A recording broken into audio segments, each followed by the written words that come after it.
వెంకటేశ్వర ప్రసాద్ గొప్ప మహోన్నత వ్యక్తి. బీసీల్లో ఆయన పుట్టటమే బీసీలకు ఒక గొప్ప వెలుగునిచ్చింది.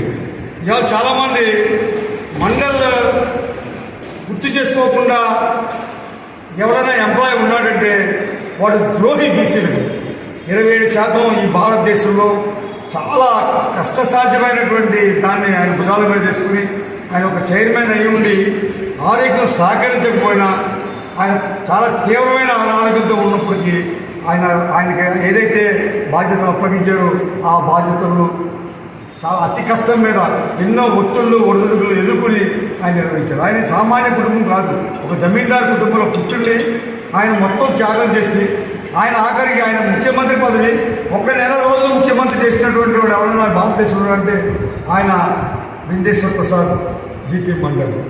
అంటే ఆయన పదవులు త్యాగం చేసి ఆయన ఆస్తులు త్యాగం చేసి సర్వం త్యాగం చేసి తుది శ్వాస విడిచేంత వరకు ఈ మొత్తం భారతదేశంలో ఆయన జీవించినంత కాలం కూడా బీసీల కోసం ఎనలేని సేవ చేసినటువంటి గొప్ప మహోన్నత వ్యక్తి ఎవరంటే ఆయన బీపీ మండల్. మరి అటువంటి వ్యక్తిని ఈరోజు మనం స్మరించుకోవడం మన అదృష్టంగా భావించాలి.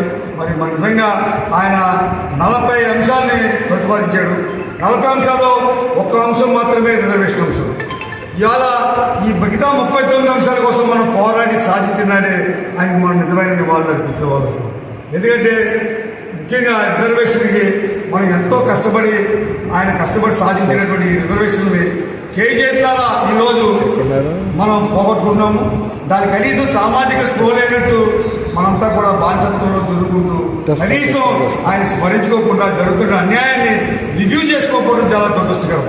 ఎందుకంటే ఈరోజు కేంద్రంలో ఫండమెంటల్ రైట్ మనకున్నటువంటి కాన్స్టిట్యూషన్ రైట్ ఏంటంటే రిజర్వేషన్ ఓన్లీ సామాజిక వెనుకబాటుతనం మాత్రమే రిజర్వేషన్ కేటాయించడం జరిగింది. అంతే తప్ప ఆర్థిక వెనుకబాటుతనం అన్నది అంశం లేనే లేదు. కానీ ఈరోజు కేంద్ర ప్రభుత్వం అంటే మీకు చెప్పాల్సింది ఏంటంటే ఈయన సాధించిన 27% ప్లస్ ఎస్సీలకి 15%, ఎస్టీలకి 7.5%, అంటే 49.5% మించకూడదు, 50% దాటకూడదని చెప్పి సుప్రీంకోర్టు ఆంక్ష ఉన్నప్పటికీ కేంద్ర ప్రభుత్వం దారుణంగా నిర్దాక్ష్యంగా దొడ్డిదారిని వారికి 10% అగ్రకులాల్లో ఉన్న వాళ్ళకి సామాజిక వెనుకబాటుతనాన్ని పక్కకు తోసేసి ఫండమెంటల్ రైట్ని ఏదైతే ఉందో కాన్స్టిట్యూషన్ రైట్ని పక్కగా పెట్టి వీళ్ళు కొత్తగా ఒక సృష్టించి ఇవ్వడం జరిగింది.